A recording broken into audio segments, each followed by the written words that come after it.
Cool. So Design Tea episode 6 we're on now. Crazy. And James, thank you so much for joining me. I'm just going to dive straight in. So where do you want to start? Let's start. I've been thinking about this actually. So let's start with process for the sake of it. Let's dive straight into that, I think. Firstly, yes, there is a need for a process or many different ones, depending upon the team, the structure, the project, and so on. And it can help to create sort of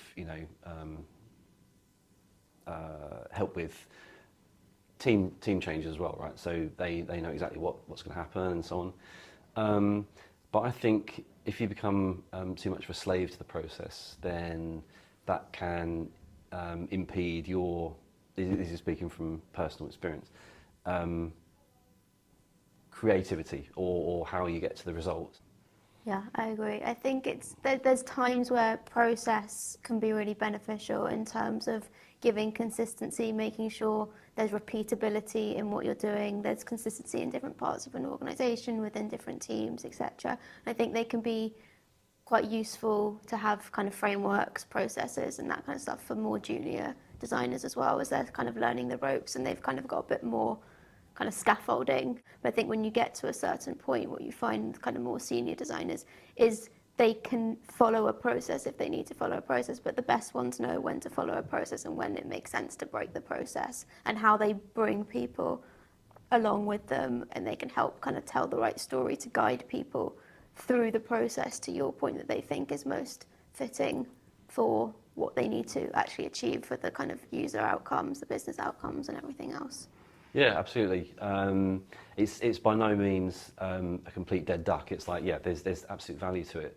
You know, as you grow, you've then got the ability to sort of pick and choose. Because it might be that you kind of in those rare occasions know what the answer is. Based on all the learnings you've had before. So it means that you don't have to do anywhere near as much research up front or something like that. Or as a design lead, it's that having that transparency to say, not going off in, dark room and coming back with, oh, here it is, and you don't need to know how I got to that. It's like, I think, giving the ability for others to learn from what you have done or what you haven't done and why, perhaps, if given the opportunity. Yeah, I think that going to a black box, I think that makes there's such a fine balance there, because I think sometimes you get people that go far too often to their black box and then kind of go back to da, and everyone's like, what is this? Where's this come from? And then you've spent all this time working on something. And then equally you get some designers that kind of do too much of the process and they're trying to tell everyone about what they're doing, and everyone, especially when you get to kind of more senior stakeholders, it's kind of like read the room. They don't need to care about kind of the detail of your process, they just need your outcome. So I think it's really that fine balance of how you work within a process, but then also how you show your process and what you show and when. Yeah, absolutely. The more senior CEOs and so on, stakeholders are often not going to have the luxury of time for you to go through all that. And you're right there. They yes, it's important, but not as important as does the product fit the brief. We were talking earlier, and there's that honesty piece as well. You're not going to be able to know everything about everything, and that's very important to understand. I think Ben was talking about being humble as well, and that's equally important. You can learn a lot from people from different disciplines that have had more experience than you, people that have had a lot less experience than you. Got fresh eyes, fresh ideas, fresh ways of learning, that kind of stuff. So transparency is mostly the answer.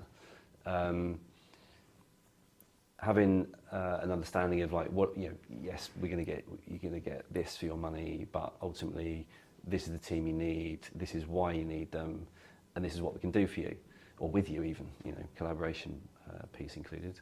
And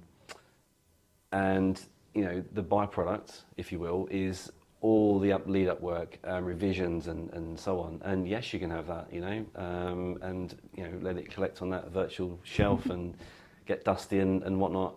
But it's there if you need it, But that's if that's important to you, then that's fine. We'll work that through.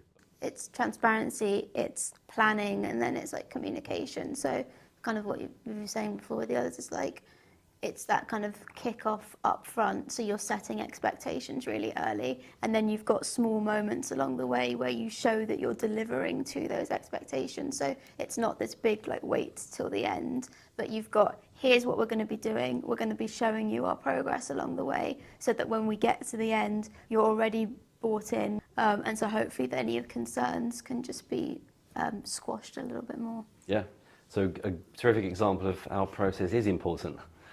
Two very different approaches, I think, and how they can both work. Which I think is important, because I think, especially when you think from an agency perspective, I mean, we have a process, a high-level process that we will follow, and we can say this is how we work, and it means that us as Fearless, we all kind of have a mindset, and we can say there's a red thread through what we do. But then there's also this consciousness of, well, this is how we operate and think internally, but ultimately, at the end of the day, we work with other organisations for the most part, and sometimes we'll go into an organisation and part of the role that we're playing is to help them set up a process or a framework, because we're coming in from more of a kind of design ops strategy perspective, and we can say, actually, we need to help you put a stake in the ground here, and it's what we've done in the past. But there are other times, if we come in and do more of an execution piece of work, we're picking up a project, we're delivering something for them, they already have a process, and we can't then just come in and say, well, this is the Fearless process, this is how we operate. So you've got to be able to your point, to be able to adapt, and we need to be able to maneuver and work with others in the way that they need to be worked with. Yeah, and I guess building on that, is there a one process to rule them all sort of thing? It could be that you're going into to restructure a process that's already been set, and the powers that be have worked through that and they're happy with it. But is it delivering? Is it delivering value? Is the team working well together? Is there opportunity to change and modify? And how would those that set the process and run by it and believe it's working, when perhaps, let's say for this example, it isn't as efficient as it could be, how open are they to the change, and how much can it change in terms of not just their desire to or willingness to go along with that, but what's the impact of the bigger business picture, I guess. How would it affect other teams and so on? So yeah, challenging process, but not necessarily process for process sake, but far from it. But certainly a different consideration. Yeah, I mean, the other teams thing is a massive perspective, because you can nail down the perfect design process or how you think you want to operate, but it's not just even about how design operates across different teams. You've then got to figure out, actually, how are developers working, how are other people working, and then how do you marry up those two as well? And quite frankly, can you marry up those two? I don't know if you can. And I think actually that's where design struggles a lot, is when you put a designer into a squad, you're kind of more naturally putting them into working within a development process. So many people have tried to map like design thinking or a design process to an agile process, and you keep seeing new iterations of it. And the reason I think that you keep seeing new iterations is because no one's got it to work yet, because I just don't think it works. So I think that's where you get a lot of clash or problems for design, where they're trying to operate in an environment that's not really set up for them to do the best work. And then that's where it comes back to your original point of around adaptability. The best ones will be able to work within constraints, but also push those constraints. And I think as a consultant, sometimes that's where we have an advantage, because we kind of have a bit more of a remit to push a few buttons and break a few eggs and challenge people, because we're kind of semi on the clock. We can work outside of the politics a bit more and go, oh, sorry, should we not do that? Okay, fine, we'll pull it back. Yeah, absolutely, and show the value that can bring as well at the same time. I think, you're right in that, from a consultant, you got a bigger scope to make those adjustments. Kind of, back in the dark room as for a moment, as I mentioned before. But you open the door and like, here we go, and then there's more of a sharing environment. I think more of a sharing aspect to the environment. Yeah. Well, I think we're hitting our time, so I think we'll leave it there. But thank you so much, James. Thank you very It's been much. a great conversation. We've Yes. just run out of, it's zoomed by. But thank you so much, and thank you all for watching.